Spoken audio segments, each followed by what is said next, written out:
Today, these pesetas are carefully guarded in a museum, exhibits people had thought confined to the past.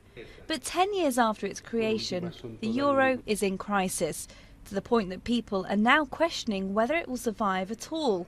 Could liras, francs and Deutschmarks be due for a comeback?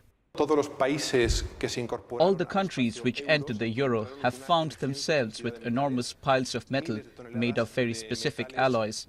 I know that in some cases they were used to make boat propellers. If the peseta had to be brought back or any other currency, all the money the country needs would have to be made again from scratch. Ireland, Greece and Portugal have already fallen victim to the debt crisis, and Eurozone leaders have struggled to find a lasting remedy.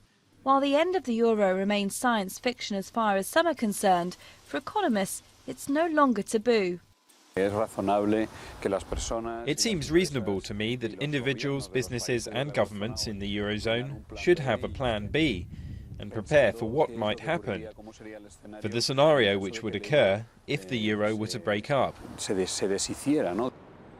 Either way, the costs of returning to national currencies would be high, wiping out up to 1% of the entire region's economy next year and 2.5% in 2013.